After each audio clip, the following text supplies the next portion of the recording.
It is my absolute pleasure to welcome all of you to this very, very special event today with Lean In.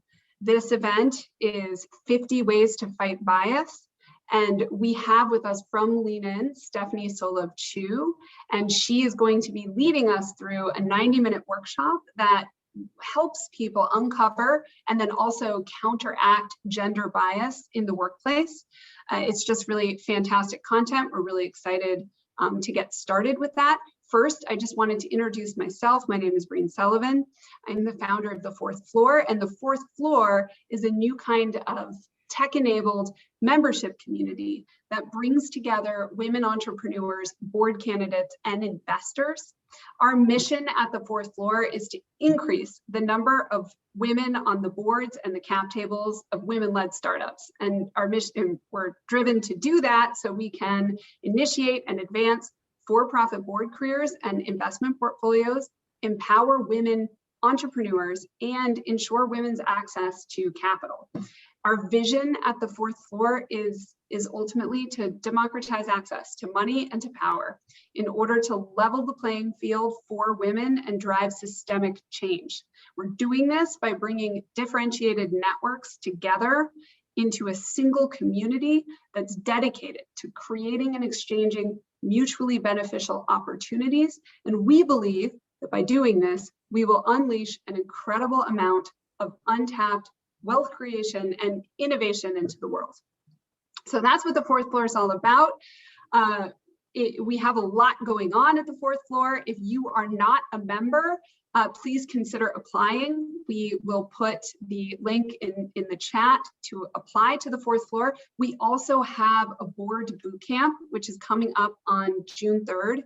And it is a signature piece of programming that The Fourth Floor offers. It's available to members of The Fourth Floor, but also anybody. So people who are not members, but who are curious and who think that it might be a valuable resource for them, we welcome you to come and join us at our board bootcamp on June 3rd. It's really an excellent way to learn what we're all about and figure out if we make sense for you.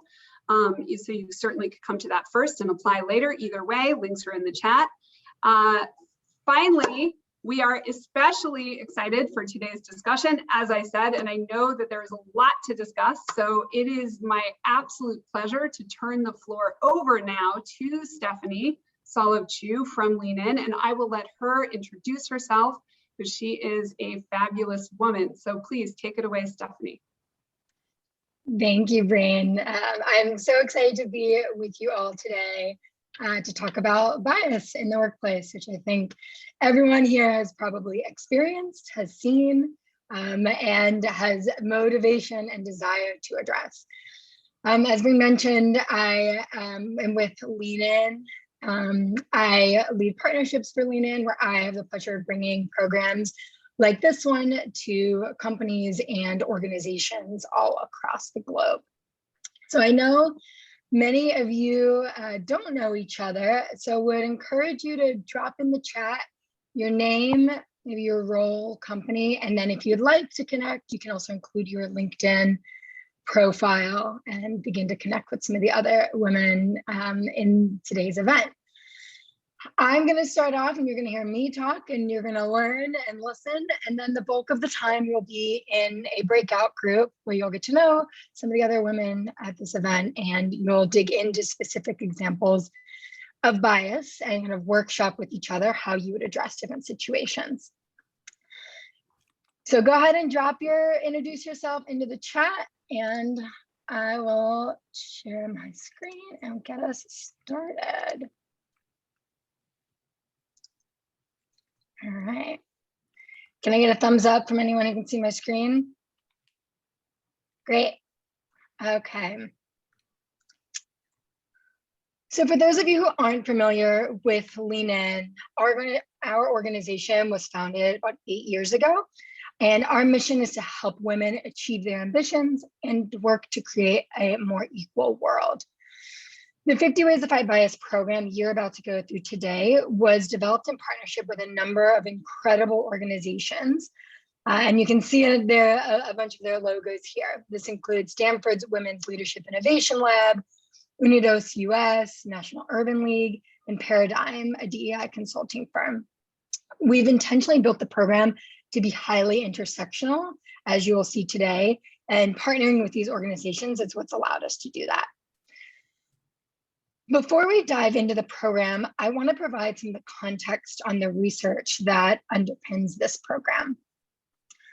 To lean in, we conduct the largest study of the state of women in the workplace in the US each year. Almost 600 companies employing over 22 million employees have participated over the course of the 6 years that we've run this study. The study gives us an understanding of both the pipeline and how women are progressing at each level, as well as the day-to-day experiences that women are facing in their workplaces. And so we release this report each fall, and for the 6th year in a row, the data told us the exact same story. As you can see here, women are underrepresented at every level in corporate America, and we know this is even more so for women of color. The one bump we did see this past year was the representation of women growing from 23 to 28% in SVP roles. But otherwise, the numbers really remain the same. And I'm sure this isn't surprising to any of you. Now, over the last 30 years, we've all heard about the glass ceiling, right? Where late in women's careers, as they become more senior, they face that unseen barrier getting to the top. However, our data actually time and time again has shown that the biggest gap that we need to close is that first critical promotion to manager. This is what we call the broken rung. So for every 100 men that are promoted to manager, only 85 women, 71 Latinas, and 58 Black women are promoted. Meaning, if you look at the numbers at the manager level, about 2/3 of managers are men and 1/3 of managers are women. This makes it really, really hard for women to catch up. And this was all before COVID-19 hit. And we know that COVID-19 has disproportionately impacted women. Our research in the Women in Workplace released in the fall showed that 1 in 4 women were considering downshifting their careers or leaving the workforce altogether. And historically, men and women have actually left at the same rates or downshifted at the same rates. And that was until 2020 with COVID-19. And when we looked at the data, there are 3 groups of women who were particularly impacted by COVID-19: mothers, senior level women, and Black women. So mothers, we know, are working a double shift, meaning they're juggling childcare and schooling on top of their full-time jobs. And mothers are 3 times more likely than fathers to be responsible for most of the family's housework and childcare. And our research actually shows that mothers are twice as likely as fathers to think that their performance is being judged negatively because of their caregiving responsibilities. Mothers are so concerned about this that they are less likely than fathers to talk about their challenges at work or even talk about being parents altogether. The second group that we know are impacted are senior level women, like many of you. Senior level women are burning out. Senior level women specifically, face more responsibility at work with less support at home than men do, all while still confronting the long-standing biases against women leaders. Senior level women are under the same pressures as senior level men, and then some. They say they feel more pressure to work. They're more likely to say they're on 24/7, and they're feeling burnt out. In fact, 3 in 4 senior leaders who say they're leaving the workplace cite burnout as the main reason. And finally, across our 6 years of research, the data has actually been really, really consistent. Black women are having a worse experience in the workplace than all other groups of women. So women are actually having a worse experience than men. Women of color are having a worse experience than white women, and Black women are having the worst experience of all. And to make it worse, Black women are far less likely than other women to say that they have strong allies at work. Only 56% say they have strong allies at work. The reality is that the day-to-day experiences for all women at work is suffering. And that's why fighting bias really does matter. Our research has found that 73% of women experience day-to-day discrimination and microaggressions in their workplace. This could be being spoken over in a meeting, being mistaken for someone a lot more junior, having your competence questioned in your area of expertise, or being subjected to unprofessional remarks. So we know women are experiencing these day-to-day microaggressions, but when we ask employees, less than a third of employees are actually able to recognize bias when they see it. And that is both men and women have trouble identifying bias. I'll repeat that because I know sometimes that can be hard to hear as women. But sure, 11% of men say they've seen microaggressions happen in the workplace, 11. But only 33% of women also say they've seen microaggressions happen in the workplace. And when we look at managers, only a third of managers challenge bias when they do see it happen in the workplace. So this gap is really what we're hoping to get to and to close in this program. And I think we all know we're at a critical moment. And to avoid unwinding years of progress towards gender equality, it's imperative that companies and individuals act to promote, hire, and retain women. And we know that combating the biases women face at work is critical to getting this right. And that's why we really created this program. We know that bias, whether it's deliberate or it's unconscious, is holding women back in the workplace. And it's making it harder for women to get hired and promoted, and it's impacting their day-to-day work experiences. In today's 50 Ways workshop, you will learn about different types of biases, kind of putting a name to some of the things that you have probably felt. You'll understand how they show up in the workplace, and you'll discuss what you can do to fight back when you do see bias happen. So with that, let's get into the meat of this program. So here's the agenda for our time together. We'll start by setting the tone and setting some ground rules.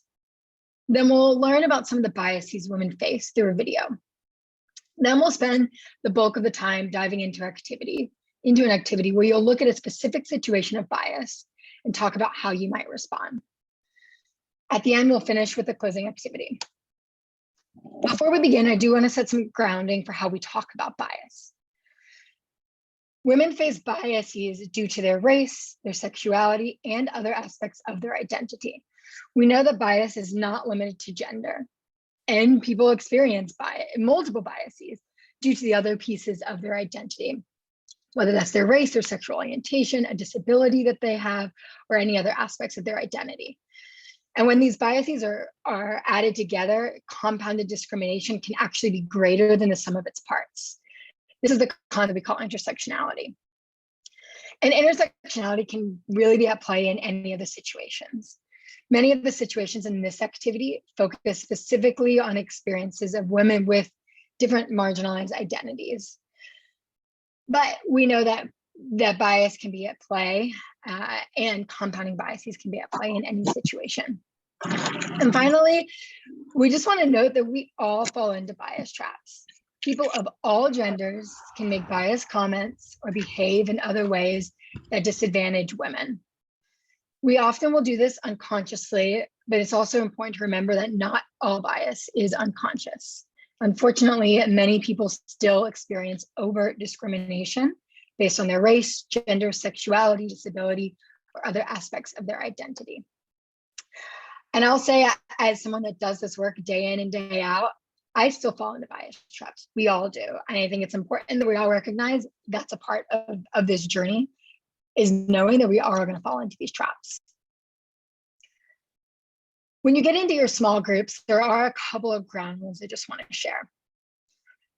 One, some situations may be difficult to hear, and they may trigger an experience for you or somebody else in your group. Please be mindful that may happen, and some of the situations may be sensitive or painful for participants.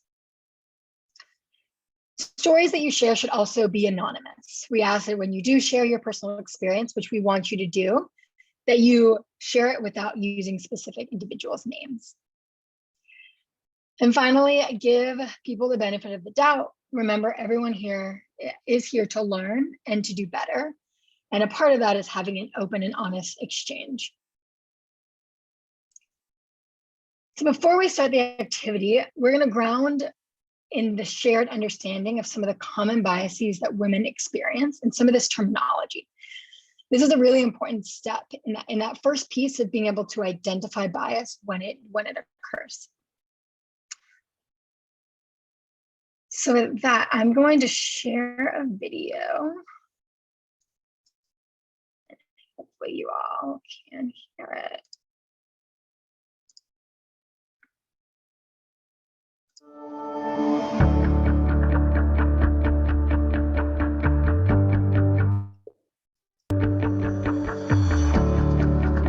We all have unconscious biases. Our brains take in more information than they can process, so we rely on mental shortcuts to simplify the world around us, which means we rely on stereotypes. And let me be clear, we all do this.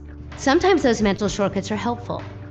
If an animal is running towards you in the woods, you don't stop to think whether or not it's a bear before you decide what to do. You make a snap judgment. But relying on snap judgments about people can be very harmful.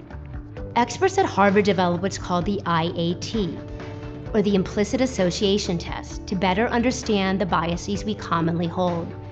The results are eye-opening. 76% of participants more readily associate men with career and women with family, regardless of their own gender. And 75% of participants show a preference for white people over Black people. And this is even true for half of Black participants. Let those numbers sink in for a moment. It's hard to admit our biases. We don't want to see ourselves falling into these traps. But no one is immune from bias, which means we all have work to do. This video series will help you understand the common biases women face. But research shows that awareness is not enough. We need to internalize that gender biases are harmful and learn how to counteract them in real life. From challenging yourself to slow down and make more measured decisions, to speaking up when you see biased behavior in others, we need to commit to be part of the solution. It's not just the right thing to do, it's the smart thing to do. Employees on diverse teams are more committed and work harder. And companies with more women in leadership have more generous employee policies and produce better business results. We all benefit when we tap everyone's talents and ideas, and we all rise when women rise.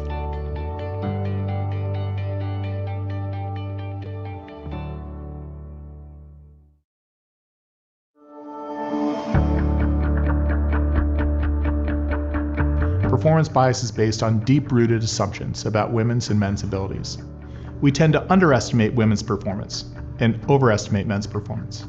As a result, women often have to accomplish more to show they're equally as competent as men. This is why studies show women are often hired based on past accomplishments. We need to see proof they have the right skills. And men are often hired based on future potential. We already assume they have the skills they need. To understand the impact of performance bias, consider what happens when you remove gender from decision making. When 10 major US orchestras use blind auditions, the odds of women making it past the first round improved by 50%. And replacing a woman's name with a man's name on a resume improves the odds of getting hired, and study after study shows the same pattern. Performance bias can have a big impact during hiring and performance reviews. It is even more pronounced when the criteria for reviews are unclear, which leaves room for individuals to rely on gut feelings and personal inferences, which of course means bias is more likely to influence their decisions. In one study, resumes for candidates for police chief were written, so one version was heavy on street smarts and the other was heavy on school smarts. When people were asked to define the hiring criteria for the job in advance, so before seeing the resumes, there was no bias against female candidates. But when they saw the resumes first, they ended up favoring whatever type of experience the male candidate had. So they valued street smarts when the male candidate had street smarts and school smarts when the male candidate had school smarts. In other words, evaluators shifted the criteria around, so what ended up mattering was whatever experience the male candidate had. Performance bias often leads to missed opportunities and lower performance ratings for women, and both can have a huge impact on women's career progression.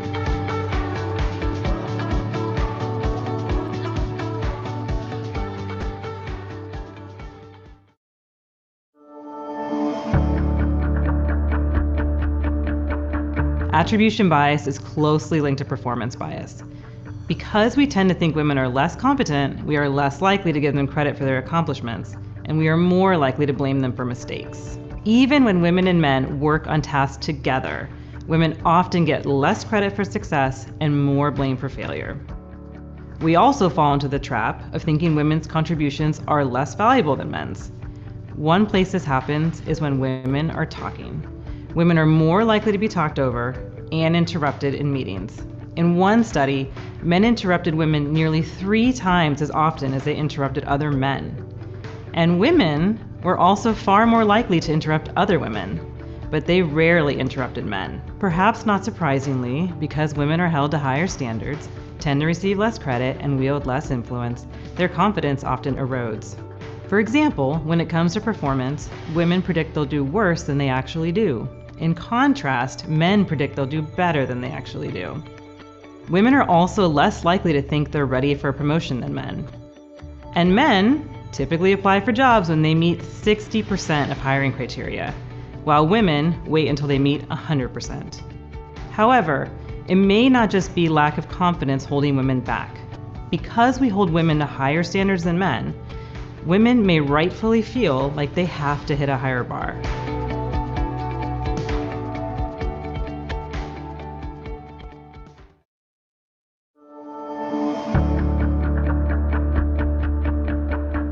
Women face what's called likability bias, also known as the likability penalty. They often face a social penalty when they assert themselves that men don't. This is rooted in age-old expectations of women and men. We expect men to be assertive, so when they take the lead, it feels natural to us. In contrast, we expect women to be kind and communal, so when they assert themselves, we often react unfavorably. We like them less. The likability bias surfaces in the way we describe women. Women are more likely to be described as intimidating, too aggressive, or bossy, words rarely used to describe men in the workplace.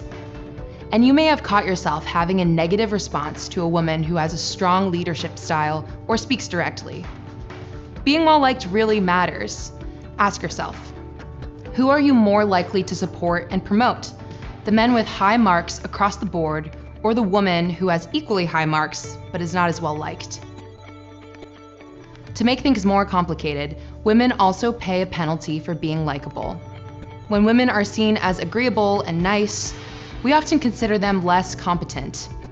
This double bind makes the workplace challenging for women. They need to assert themselves to be seen as effective.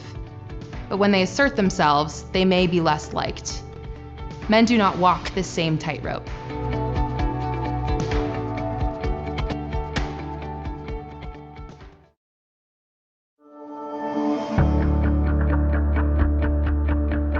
Motherhood triggers assumptions that women are less committed to their careers and less competent. It can intensify the performance bias that women already face. As a result, mothers are often given fewer opportunities and held to higher standards than fathers. We fall into the trap of thinking mothers are not as interested in their jobs now that they have kids, so we assume that they don't want that challenging assignment or to go on that big work trip. Because we think they're less committed, we're more likely to penalise them for small mistakes or oversights. Research shows that maternal bias is the strongest kind of gender bias. In one study, when PTA coordinator is added to a woman's resume, she is 79% less likely to be hired. She's half as likely to be promoted, and she's offered an average of $11,000 less in salary. Interestingly, maternal bias also starts early. As soon as women get engaged, they face pushback because we assume they're going to have children. And men face some pushback when they become parents too. Studies show that fathers who take time off for family reasons receive lower performance ratings and experience steeper reductions in future earnings than mothers who do.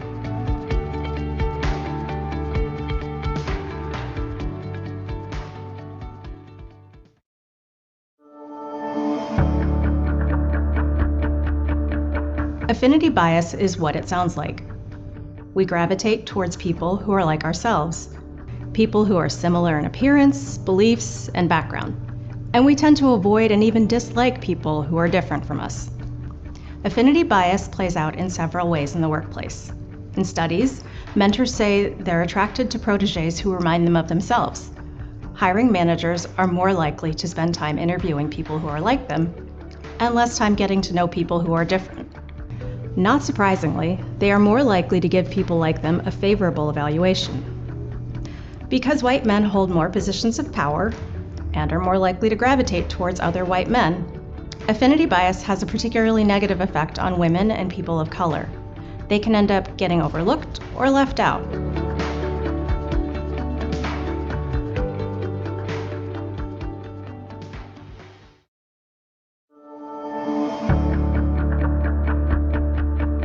Women of color face biases for being women and biases for being people of color. And LGBTQ women face biases for being women and biases for being LGBTQ. This compounded discrimination can be significantly greater than the sum of its parts. Women of color are particularly underrepresented in the corporate pipeline, behind white men, men of color, and white women.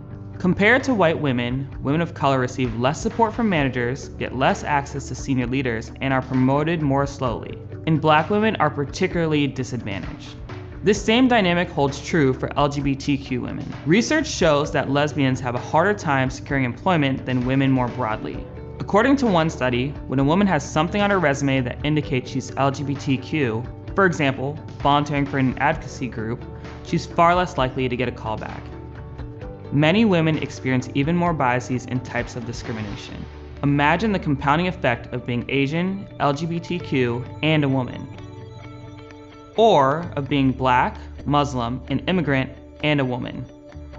Not surprisingly, research shows that people with 3 or more minority identities can feel like they don't belong anywhere. It's important to note that men can also be held back by bias against their race, sexual identity, religious beliefs, age, or background. You'll see examples of double discrimination in our bias cards. The important thing is that we're all aware of the different biases people face, and we all commit to fairness and equality for everyone.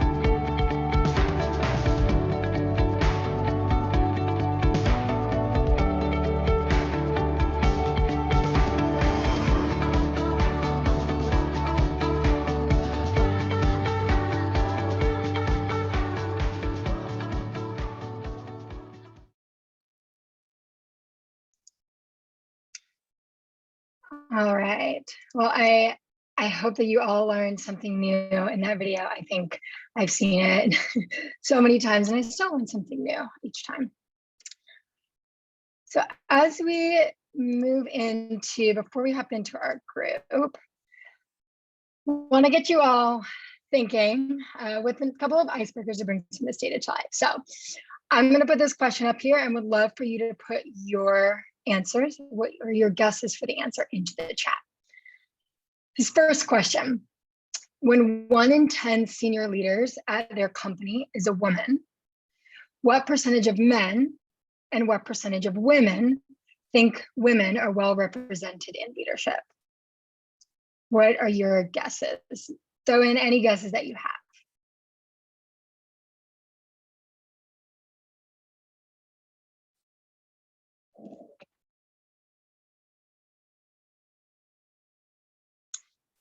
%90 of men, 10% of women, 90 men, 0% of women, 30% of men, 70 men. Okay, I think we all are seeing the disparity between women and men. The answer here, 1 minute, keeping your toes, 44% of men and 22% of women. So maybe it's lower than many of you thought for men. But women also still think that 22% of women still think that women are well represented when just 1 in 10 senior leaders is a woman. And the next one, in a study of performance reviews, what percentage of women received negative feedback on their personal style, such as "you can sometimes be abrasive"? And what percentage of men received that same type of feedback? Why don't you throw in some thoughts into the chat here? 60% of women, 10% of men, 60 women, 60 women, 50 women, 70, 10. The answer here is 66% of women and 1% of men. Men do not receive this type of feedback.